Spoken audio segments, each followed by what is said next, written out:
Hello and welcome back to another episode presented to you by Bollock Studios, where football nutmegs the nonsense. So joining us in our studio, not exactly studio lah, our respective studio. So of course, the usual suspects, Shariff and Kuhan, and we have Kugan. So our Arsenal fan who finally, after 22 years later, won the title. And this very special episode, we have welcomed Kugan to kind of share us his feelings and after going through this entire season. Feelings indeed. Exactly. So of course, in addition to that, we'll be covering a couple of topics besides just a fan reaction, and with that having said, we are also going to cover quite a number of topics, but of course, special shout out to our subscribers, to all those who have tuned in on a regular basis. Really appreciate your support. Thank you for spreading the love. Nothing much to shout about in terms of numbers, but it's a start to somewhere. Yeah. So with that having said, before we get into it, stick around. As much as this is our final episode of the season, stay tuned to our World Cup episodes that will be coming your way during the World Cup season. Yeah, the World Cup special, man. So, that's something would be very, very exciting. So of course, for those who have tuned in, do drop your comments on each and every of our topics that we're about to cover and your reactions as well. Share us your thoughts. And if you are new to this channel, make sure like and subscribe. Make sure you turn on the notifications and stick around for weekly episodes filled with banter, laughter, humor, jokes, and of course, the realities in football. So let's get into it, boys. With that all having said, so, considering this, the Arsenal special, I let Sharif, your first curious question about Arsenal this season, man. So, maybe we'll go with Sharif first, lah. Sharif, go ahead, man. You put me on the spot. Maybe first. Maybe I'll start off first. I think first, congratulations. Thank you, Shariff. I think for 22 years, right? Been seeing the. Yeah. So maybe I'll just start. How's the feeling? Kugan? You as a fan, maybe I do not know your family do support Arsenal as well, or how does Nobody it? is an Arsenal fan in my family. I'm the only one. I'm surrounded by United. So maybe how's the feeling right now? I mean, because considering you alone Arsenal fan, right, among your family and all. The feeling is surreal lah, to see the least, right? Because came close for the past 3 seasons, but it's also 2 seasons. 3 seasons were competing, not close. Against Liverpool, that was last season was bad lah. But nevertheless, finishing Bridesmaids FC for the past 3 seasons kinda makes that trauma acceptable for a while. When we had the slight blip against Bournemouth, right? I was emotionally kinda defeated. But for some reason, there is also a small part of me that was a romantic that hoped that all those things that didn't turn around for us, especially in certain refereeing situations, certain gameplay, certain tactical favors. Of course, we didn't have any luck with injuries until the end. But certain things favored us. Sharif, remember you were talking about divine interventions. You watched the episode. Thank you. Yes. So many divine interventions happened.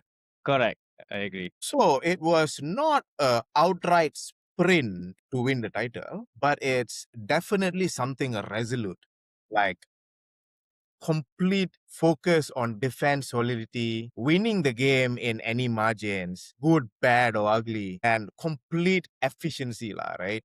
I think we have completely overgrown Wenger ball. What was beautiful, what was mesmerizing to watch now is just pure tactical discipline and efficiency, and pretty much emblazoned by defensive solidity. So I think it has completely given a club a very new identity, and this win has also restored our Emirates. I've never been to Emirates, but even from the TV, the Emirates feels different, right?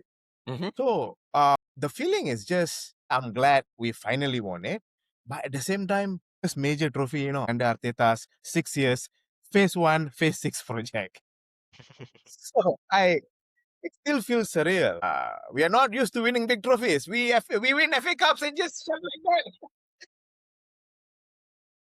So the evolution feels good. Like we are so stable as a club, and I've never been in that situation as a fan of a football club. Right? It's so stable. The culture is ironclad. The players fight for each other. It's a solid squad, and they are not peaked.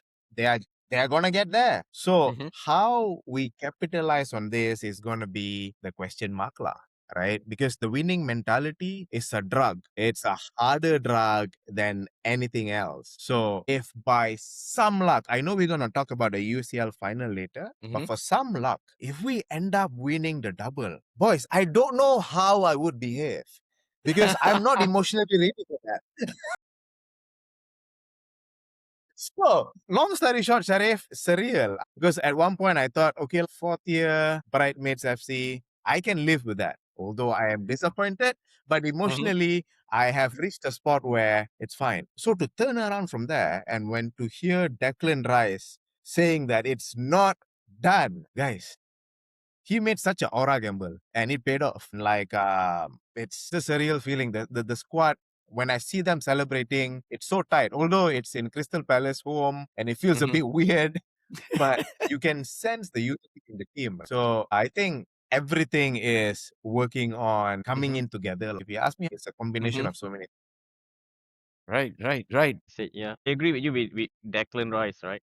I mean, we've been saying that it takes winners, right, to win championship, right? And Declan Rice and I couple of the other Arsenal players, right, brought the mentality, right, who don't throw in the towel and then fight back, right? Yeah, well said. So first of all, I think a lot of Arsenal fans they know that this is not how we're going to win the title in this day and age, especially in the Premier League era. This is one way of winning the title. There are many ways to win the title, and Arsenal showed they can win the title through set pieces and all these things. So, but having said that, another peculiar thing about Arsenal title is that they did not have an outstanding player in them actually, or two outstanding players. Outstanding offensive player?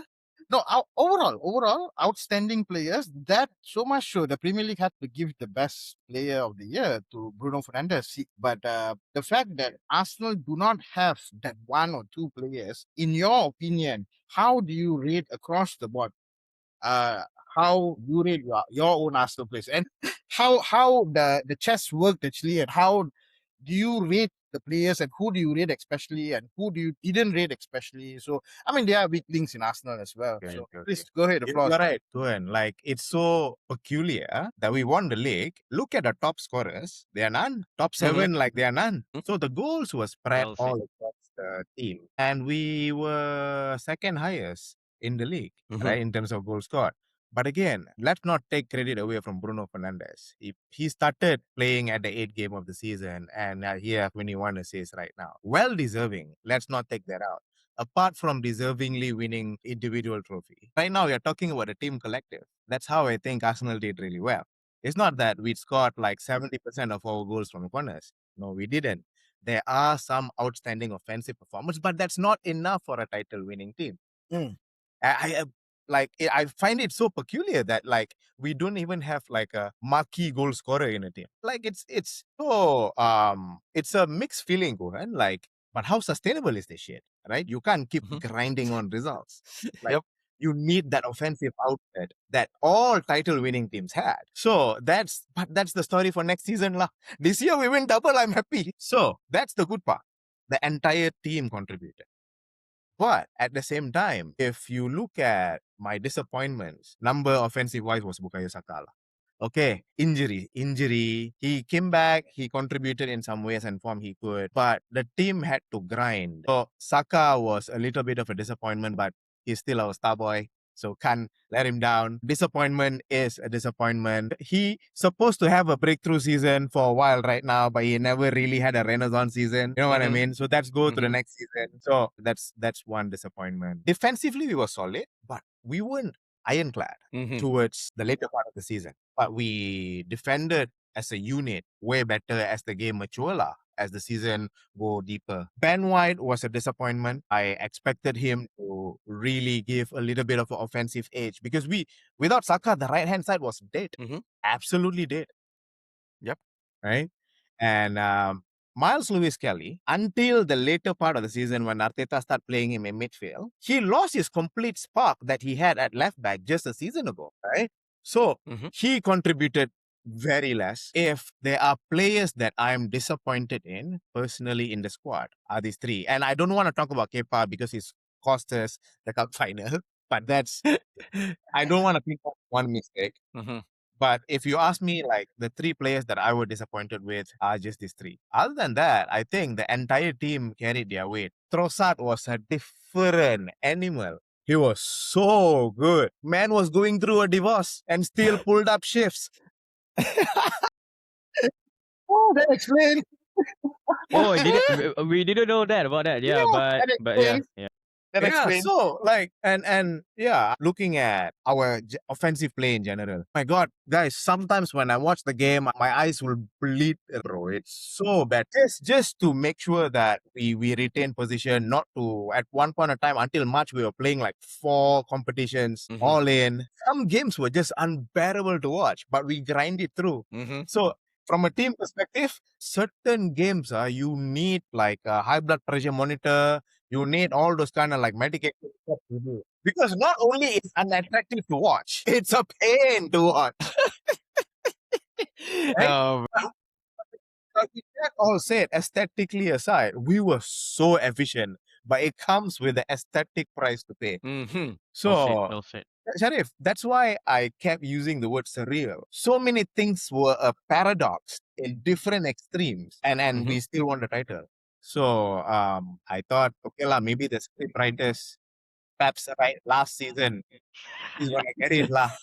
But somehow we powered through. So from an individual players, team perspective, and what I think did well, those are the things lah, Kugan. So, Kugan, in your opinion, I know you spoke about you just mentioned about your 3 weakest players. You mentioned Ben White and all this, right? But if you were to put it on a podium, okay, your top 3, the players that you felt, not the best players, but they were important. Who, in your opinion, would you put on the podium? Top 3, yeah.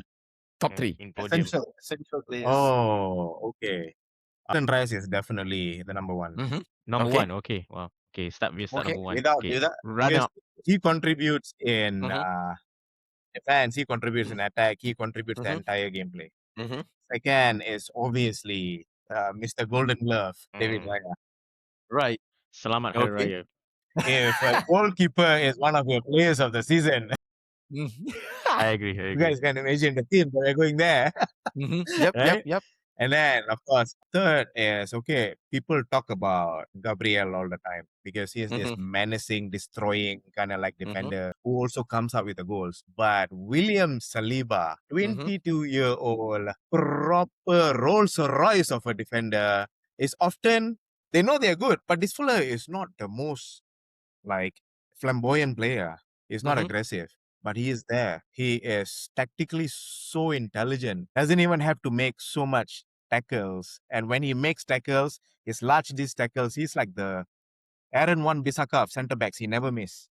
Right? Right. And for me, I put like Saliba as like the base, number 3, but a proper base. So this will be my top 3 players. Right. Okay. I think it's agreeable. I can agree with your. Did you guys feel from an outsider perspective, anybody else deserve to be in the top 3? Well, I think From if outside you were to ask, if you were to ask Kuhan, that means don't belong on the podium is Saka, definitely. But I don't know, in Kuhan's opinion, who would you regard? Okay, the first perspective I want to explore it with all of you guys is that Arsenal winning the league with considerably one of the lowest point tally to win the league, which means that your title contenders are also not doing well. Your Liverpool and your Man City. Of course, City improved towards the end, but Arsenal tends to win the big and hard games. They're boogie teams. They did well against Newcastle, which is one of their boogie team. Yeah. There are a couple of teams as well. Fulham is one of Yeah. but I think an instrumental. New bogey team. Yeah. So I think one of the players which I think added to this Arsenal team is Eze, because playing as a number 10 is, we don't see number 10s in the Premier League anymore, and he is unlocking a lot of stuff. Even against the City match which Arsenal lost, removing Eze was a bad idea Oh, because yeah, they you're couldn't right. attack after that. Capable finding between the lines when Correct. things. So I think the one which clinched it for Arsenal, given the points margin they were before City last loss of the season, is basically the contribution of Eze in those tough matches. Yeah, you're right. You're right. So I have like top 4 games where defined the season, and one of the key games, Eze's goal against Everton, that volley. Oh, yes. After looking at Haram Arteta ball for a couple of games, I still, guys, They call it macro ball right now. what an effort, right? And his performance against Spurs, the hat trick, the club that he almost signed, and he celebrated while giggling, looking at the camera after completing his hat trick. What kind of disrespect it is in North London derby? That is that is dream come true for any Arsenal fan, which he is, a boyhood Arsenal fan who plotted this move ever since he was young. Former Yeah. Arsenal reject, you should mention Yeah. that as well. He was rejected as a child. Yeah. Number hundreds of people that go through the system. He is one of them. Yep. Right? Harry Kane got rejected at Arsenal. Let's not even go there. Yeah, Let's keep it there. Let's keep it there. exactly. Oh, man. Okay, okay. And like, yeah. So we will talk about other moments later, lah. But those 2 moments, Kugan, you're right. You're so right to put Eze, but I don't think he is the spine of the team, lah. And but let me take it back. Right now, we have won the title. Now, a lot of stories comes up from journalists. So one of the things that Eze kind of contributed to the team is just that there was one point in time where Arteta does really hard training sessions. At tail end of the season, we are getting a lot of injuries on top of like the game load management. So he walked into Arteta's room and he was the only one with the balls to tell him that, boss, I think we need to take it easy. Yeah. Yeah, I think that Right? probably So, and included then the he gave them some Sukanika time off training. and stuff like that. So it's interesting to see like this type of stories and how Christian Norgard, being a former Brentford captain, played a role in the leadership team within the squad to keep the mentality strong. Although he does not play so much game, he started his last game against Crystal Palace. It never started. So we were running Declan Rice up to the ground. He was playing 68 games a season. And like we have a former Brentford captain like sitting right there, underutilized. So another one more thing, one of the feelings of surrealness is also like how much these players were ran to the ground. Somehow it's a World Cup season. So it's gonna be mad, guys. Yep. I totally agree, man. I think putting Rice as number 1 is thing, and this is maybe a pun to Matt and also to all Man United fans. We are chasing Declan Rice when he was signed to Arsenal, but then I guess our manager feels that McTominay and Fred has the more legs. That's why I say we always get Kopiori, lah, bro. and yeah, I totally agree. The engine of the room, right? It's always important. I told my friends 2 years ago, I said, we signed, this was on the verge of like completing 100 million signing.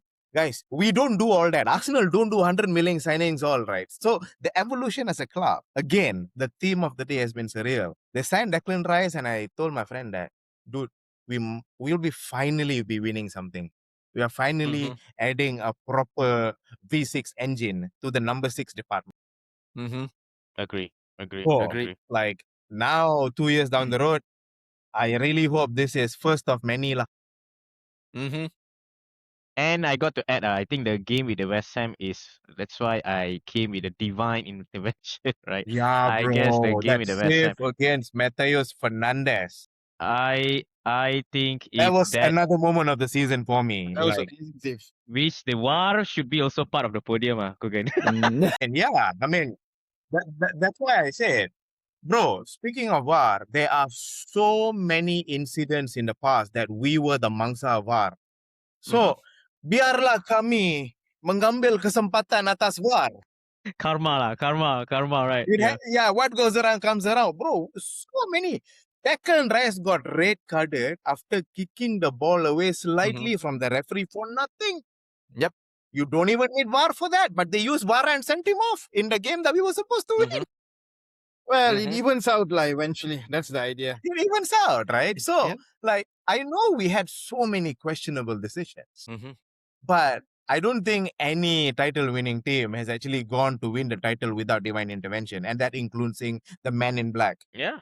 Now it's the camera in black and so many angles in black as well. So Mhm. it's interesting times to be a football fan. Yeah. Said Yeah, that as well. yeah. So considering this year it's a surreal feeling. You mentioned that your club winning for first time, yeah, after 22 years, and it's also a important year for you personally. Sorry. So will you be wearing the Arsenal jersey to your most important day? Absolutely not, bro. I would like to Come think the on, team man. that I support is not Inside. my entire personality. So Wow, that's a good answer. That's a good answer. Come on. You I think if you wear, then it will reiterate back your bachelor days, right? yeah, bro. I Arteta mean, will like, call you, man. Will call you if you do that. It becomes viral. Arteta will call you. Will congratulate you. Yes, yes, yes. Oh, Definitely gonna happen, man. hey, think about that. Arteta will call you, Kugan. God, it's mad. It's mad. Okay, no, all right, all Oh, right, all but right. it's Maybe it's good. like the year that I'm also like finally settling down. My club also finally winning a trophy. Yep, yep. What, So what, so what? it's like Yeah. it's a memorable year so far, lah. Yep, yep. Yeah, that's good, man. I mean, what a feeling, huh? So yeah, we can only imagine the feeling. So just a nice, perfect segue from winning the championship, the EPL title, to the very sad but true, the relegated teams, obviously West Ham, West Ham, Burnley, and obviously Wolves have gone down to the championship side, Oh, and imagine if Spurs got relegated as well. That would have made a super season as an Arsenal fan. But again, that I was, will miss the North London derby, lah. yeah, You exactly. know, There will I be mean, the no North Premier League London will derby. host that derby, but like again, Exactly. can you imagine your bitter rival got relegated and you win the championship? Oh, and that was actually part of our topic as well last episode, right? Yeah, Well, yeah. thanks to Kuhan's 10-point dossier. So of Yeah. course, so with that having said, let's see who are the players that the Premier League teams will be targeting. I know last episode, Kuhan, you were, you know, looking forward to see which of these players that probably Newcastle might want to target as well. Like, we wish those teams the very best. And I know along the lines, Kugan, you mentioned about the upcoming Champions League finals against PSG. So as a fan, the end goal is you are looking to win it, lah. Just win it, do the double, and get amongst it, right? But in reality, considering both teams, two elite powerhouses competing for the UCL title, what are your thoughts? What are your expectations on it? You just call Arsenal a powerhouse, ah? What a Well, surreal feeling this They, is. they won the that's they won the Premier League. And then I they won the regard them as a Cup too, powerhouse now. man. They're Really? a Yeah. I mean, powerhouse in Europe. yeah. Yeah. So I tell mean, us, like, man. I mean, to hear, apart from this is a podcast setting, but to hear rival fans calling us a powerhouse, it's a big thing, right? Although, but If you are football, if you are speaking of football, reality, sorry. the Champions Mhm. League final, it's either we win 1-0 with the most filthy haram ball the world has ever seen, or we lose the game 4-1. There is nothing in between. Oh, So, man. Okay. like, but the thing is just that I think the underdog status suits us. PSG is always the favorites, and it's like a one-off game. It's a final. Anything could happen. But sometimes, right, in decisive matches, as much as Arsenal has been consistent, you also don't know which version of Arsenal will actually come out, right?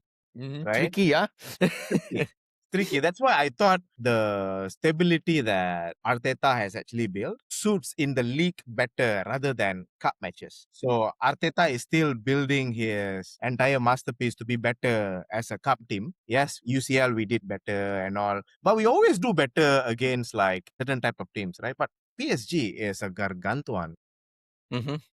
They have no major weaknesses. Mm-hmm. Hakimi will not be playing. Mm-hmm. The right hand side is still solid. as a unit, they're quite solid. Arsenal have flaws.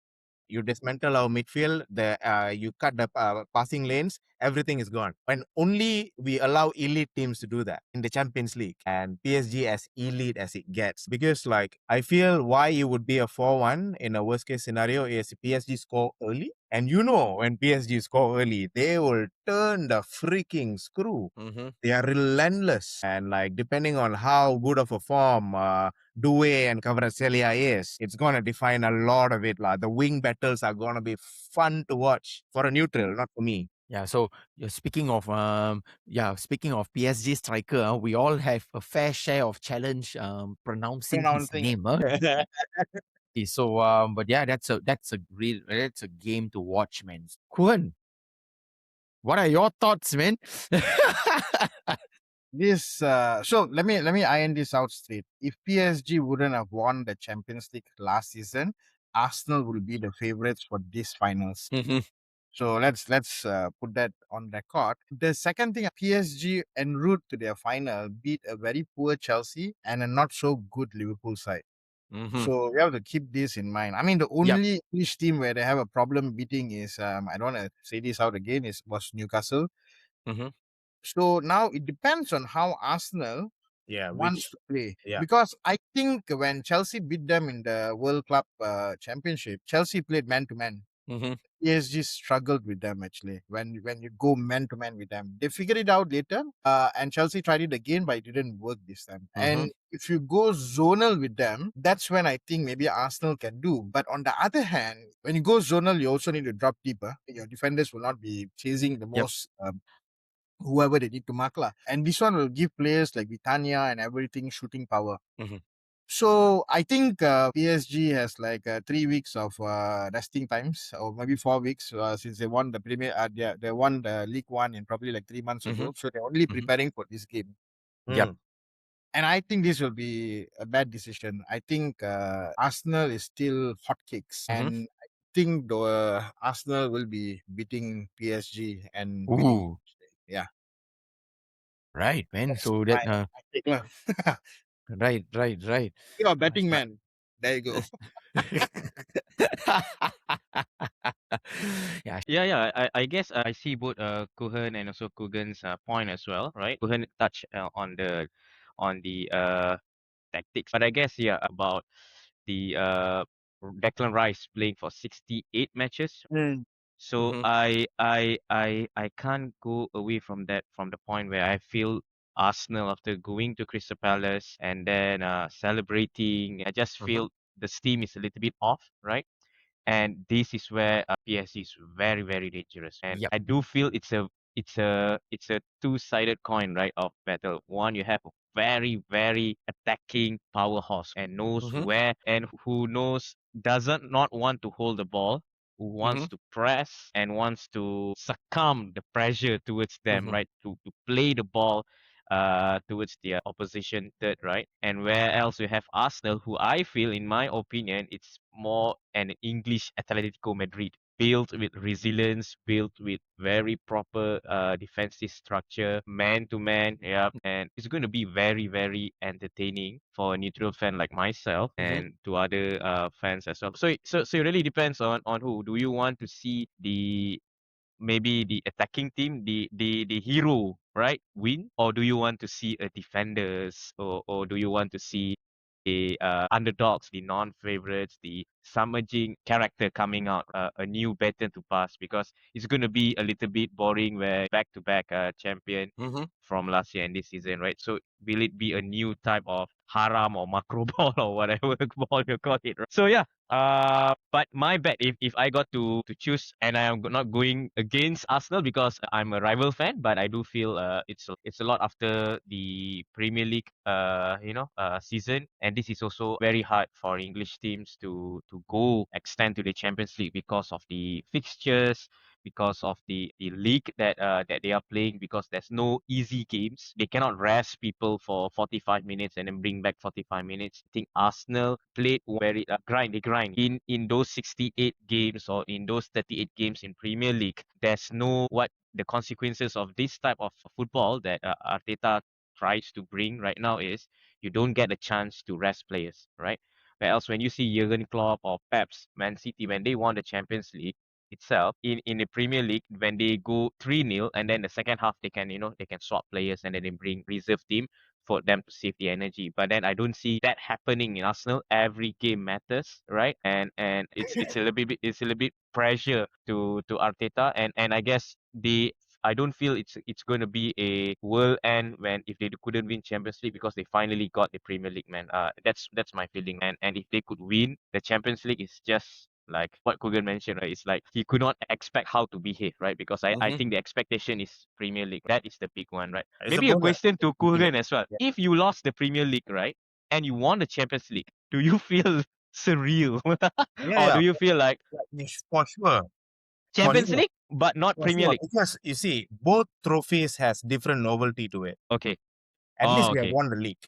But the Yep. Champions League, guys, The champion. have not still recovered from Paris 2006. That could have meant it up. It would still feel real. So both were like 20 years odd of like, Yeah. That's a event. nice yeah. Right? So like it would still feel surreal to me. Okay. sure. Okay. All right. Right. So, quick fire predictions. Arsenal and PSG scoreline. 1-0 to Arsenal. 1-0 to the Arsenal. Who? Kuhan? Who? Ooh, Arsenal. you took my prediction. I will up that 4-1. To Arsenal. So we all unanimously No, agree no. To PSG. To PSG. to PSG. 4-1. PSG. Okay. To PSG. Oh, I thought You are saying Arsenal 3-1, Kuhan. I'm saying Arsenal 3-1. Oh, I'm saying PSG 3-1 then. Okay. Or maybe 3-0. Oh, 3-0. Oh, 3-0 or 3-0, 3-1. 3-1. PSG lah. Wow. Yeah, PSG. Well, if you I ask me, think the guy who I cannot pronounce it and Object. do it. Object. It's too I don't feel the Arsenal defensive line has the energy to cope with If him. But let's see. Maybe Julian I'm wrong. Timber plays the final, Yeah. he's not match fit 100%, Mhm. but he is the best chance that we have against Kvaratskhelia. Really? Yeah. Julian I- Timber. Huh? I think it's going to be Ben White. Ben White is better defensively. But I Well, don't have I mean, the like- speed. Good. Like Ben White 2 seasons ago, yes. If you watch Ben White this season, he's a liability defensively. That's why I told him as one of my disappointment. Just he needs to prove himself in that one game. True. You're right. But again, like I really do not trust him defensively this season. Yeah, and maybe that's the reason he did not got called up by the England I man. mean, it's not even a surprise. There are other surprising things. that There he are has also. Yeah. I mean, he didn't want to play to begin with, right, for England. Mhm. Really? Yeah, he had he walked Yeah. away. He walked away from the He walked away from England. Yeah. But then he had a problem. And also, the case with Ben White, he couldn't fit in a lot of things in that England setup. He's a Not the peculiar Xbox character. I type love him. players. Okay, got it. Yeah. So it's like, that's the problem, I guess. Yeah. right. Well, maybe that's why his name is White, really pure white. I tell you. That having said that, some of our predictions, I know I may not have given my prediction, but of course, I would love. I've always been rooting for Arsenal as a rival fan. Of course, I don't want Arsenal to win it. Kugan was saying like in the name of novelty, like probably a narrow 1-0 win lah. Arsenal Yeah. lah. Arsenal, huh? Likely 1-0. maybe penalty also. Oh, that we don't know, right? So yeah, that having said, a penalty. yeah, never know as well. If Yeah. penalty, then it's Mikel Merino blinder out of nowhere. Yeah. I mean, Saka should first penalty though, not the last. Bro, guys, I don't have the mental capability or the emotional resilience. Well, to it's a do good problem penalty. to have. It's a good problem to have. yeah. I will be in Pulau Pangkor. So if Arsenal wins, there'll be a red flag by the beach. All right, so that's a perfect segue to our next topic of what in what fashion, man, Pep has ended his 10-year stay at Manchester City. Yeah. So massive celebrations, man. I think you guys have also watched those clips, those Yeah, videos man. as well on socials and all. Like, what a perfect send off, for although they lost against Aston Villa, they lost against Aston Villa, more but reasons why it's a Yeah. perfect send-off. there are 115 reasons. Yeah. So yeah, let's wait. Let's stay tuned to that as well. So of course, we won't be covering all those topics, but then besides just Pep saying goodbye, will this also result to an end of an era? We don't know. We also did cover some of those who are also leaving the Premier League. We have Mo Salah and Andy Robertson has also decided to, end their stint with Liverpool as well. So big shout out to these two players. Of course, I don't want to get into all the social posts from Mo Salah. Itu salah lah bagi saya. Not so nice to hear lah. But then he leaves the club a legend, really. And do I dare include Robbo as well, right? I think regarded as legends as well of the club, winning of so many titles they have won for Liverpool under Jurgen Klopp, and of course one title under Arne Slot as well. Yeah, this season may not have been the season they would have expected, but again, it is what it is. And now, speaking of Bruno Fernandes achieving the 21 assists, breaking the previous record, which was held by Thierry Henry and Kevin De Bruyne. As much as, a previous episode we did cover, that was only 20 assists. Now he's got 21 assists. We had Shariff sharing his thoughts on the Roy Keane's comment. So for those who are tuned in, you can check out our previous episode's clip on that as well. But the recent feud, if you watched the Diary of a CEO where Bruno Fernandes was interviewed, he did share his bit on how his words were twisted. And Roy Keane's reply was posting a picture of a donkey with the caption. So Kuhan, being a rival fan of Man United. So from an outside standpoint, I want to hear what you have to say. So basically, Roy Keane misquoted Bruno's A very clear misquote. Yep. very clear misquoting statement. But it also highlights, as much as I like Roy Keane as a player, he is not intelligent. He's not intelligent. He doesn't talk tactics. He big doesn't statement, talk. huh? Yeah, of course. He talks about I emotion. like you lah. You every week got big statement. Okay, go on. No, not a big statement. I mean, you watch his punditry, and you would get. I mean, he's there for a reason. He wants to bring the great. What is that? The fight? Yeah, this is an old generation of players. Yes, you're You right. can find Roy Keane in every damn club. When Roy Keane was playing, there's always the heartman mentality going on. So it's Yep. nothing special. Just because he won a lot of Premier League and everything, he is the Roy Keane. We all like him. In fact, his characterization is made in Ted Lasso. If you guys watch it, Roy Keane. So I mean, I think Roy Keane is caught now actually because it's a clear-cut misquoting, and even that tweet he let go actually with the donkey stripes and mocking the Manchester United captain who achieved an individual award, which is a award. It's a testament for something. I think he has been found out in that sense, and it's just showing the lack of intelligence or the lack of tact, for the matter word. I mean, you cannot do this in this modern day. Yeah. That whole thing will not work now. And the tweet thing added up. I don't know whether he'll apologize or not. Nah, I don't think so. I don't think he's And the gonna do that. best part is no media punditry are there having the balls to call it out. Yeah, they are not. Yep. You go and check everywhere. Yep. No one is calling out that Roy Yep. Keane, that was Being stupid. a piece of shit. Yep. Sharif. I don't care. I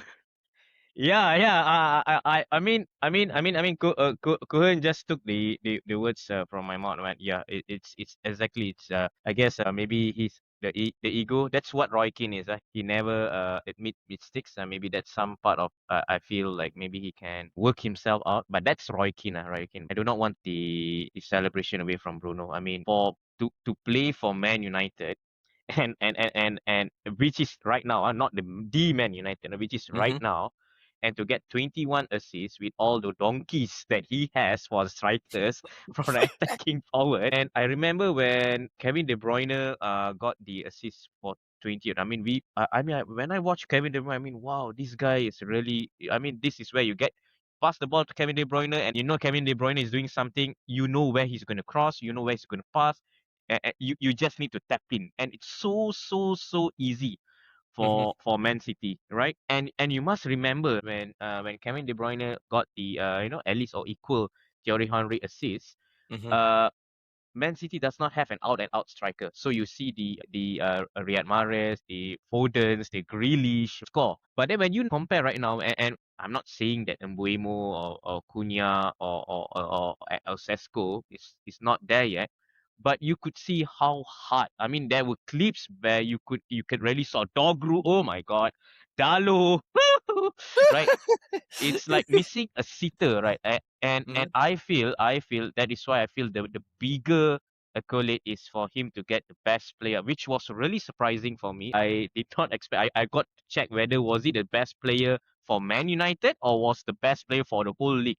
I was really surprised for him to get. I mean, yeah, and I just got to say, I mean, Ruben Amorim, he has to go throw into the jail, man. I mean, for him for him to play that type of player in number 8, right? And Bruno does not question that, and he just delivers, comes in as a professional, and that's what Carrick just does. He came in within 5 months, and the assist number straight up. And I think Kuhan, you were mentioning, right?